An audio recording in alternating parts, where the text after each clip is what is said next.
สบายดีกันตอนเย็นเด้อพ่อแม่พี่น้องมื้อนี้เลิกงานมาแล้ว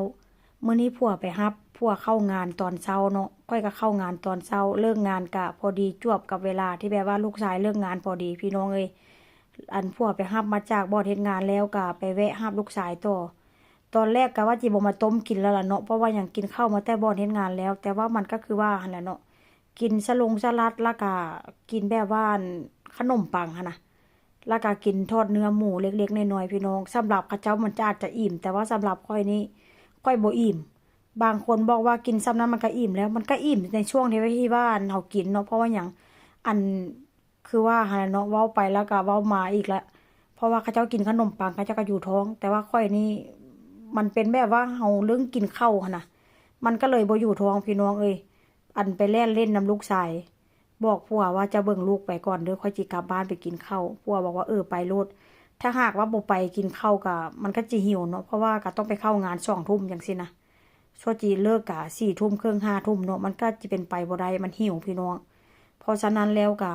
เลยได้กลับบ้านมาต้มเส้นเนาะอันเพราะว่ามื้ออันตอนเช้าหั้นค่อยกินนมแต่ว่าตอนช่วงบ่าย2หั้นแม่นค่อยกินกินสลัดกับหยังก็ทอดเนื้อหมูเนาะคนทั้งนี้ส่วนหลาย ข้าเจ้าจานกินอาหารเช้าก็เป็นพวกนมพวกกาแฟ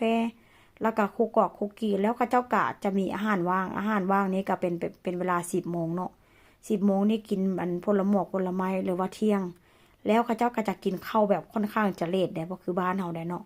ข้าเจ้าจะกินข้าวนี้เป็นเวลาบ่าย2บางบ่อนบางบ้าน2 ครึ่งพี่น้องแต่ว่าบ่อนเฮ็ดงานค่อยนี้กินข้าวบ่าย2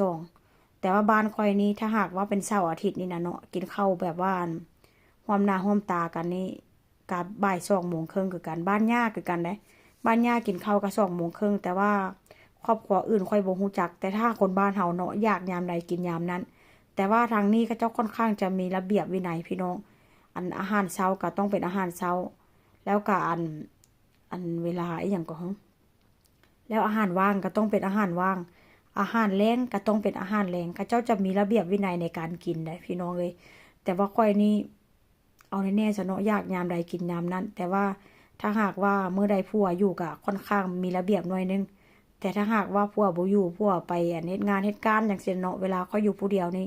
ค่อยอยากกินยามใดค่อยก็กินยามนั้นว่าเช่นซะเอาเฉพาะแบบว่ายามหิวยามใดก็กินยามนั้นเนาะบ่ต้องท่าว่าเป็นระเบียบหรอก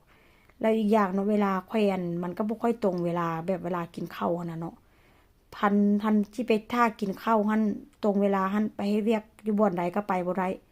หันที่ไปคิดว่าเอาเวลาตรงเป๊ะหั้นน่ะว่าซั่นซะแล้วอีกอย่างเนาะส่วนหลายก็